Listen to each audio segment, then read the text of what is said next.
Today, our thought is the whole idea of presence. Martin Luther wrote, "The fewer the words, the better the prayer." And I want to begin with the scripture reading for this section that Sister Joan has from 1 Kings 19.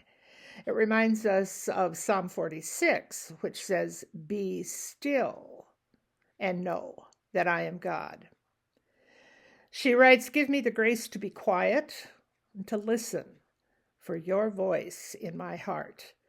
From 1 Kings, God said, "Go out and stand on the mountain in the presence of Yahweh, for Yahweh is about to pass by." Then a great and powerful wind tore the mountain apart and shattered the rocks by Yahweh's power.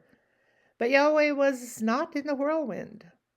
After the wind, there was an earthquake, but Yahweh was not in the earthquake. After the earthquake came a fire, but Yahweh was not in the fire. And after the fire came a gentle whisper. When Elijah heard it, he pulled his cloak over his face and went out and stood at the mouth of the cave. Then a voice said to him, "What are you doing here, Elijah?"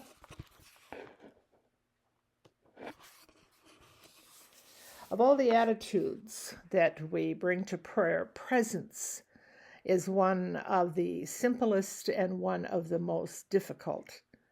She writes, Buddhists, when they are in contemplation, call it a monkey mind, and that certainly is the way it can go sometimes.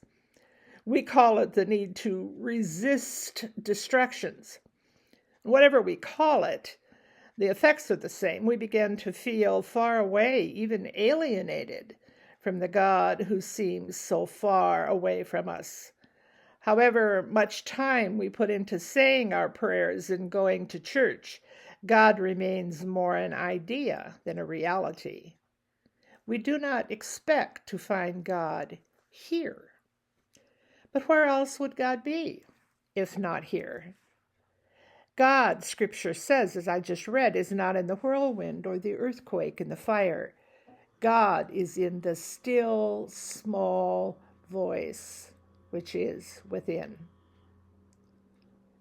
Sitting down into the self where the spirit resides and the waters run deep is close to impossible in our culture, which is built on noise and talk and information and advertisements and constant movement in a revolving door schedule.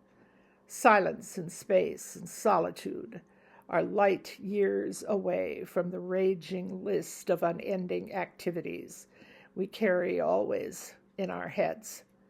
Instead, as a culture, we are forever on our way to somewhere else.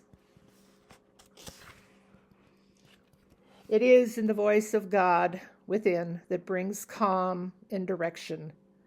This kind of quiet inner prayer prepares us to feel the presence of God everywhere, because we have discovered that the presence of God is within. It enables us to respond to it in waves of trust that carry us far beyond the storms of the present to the fullness of the future.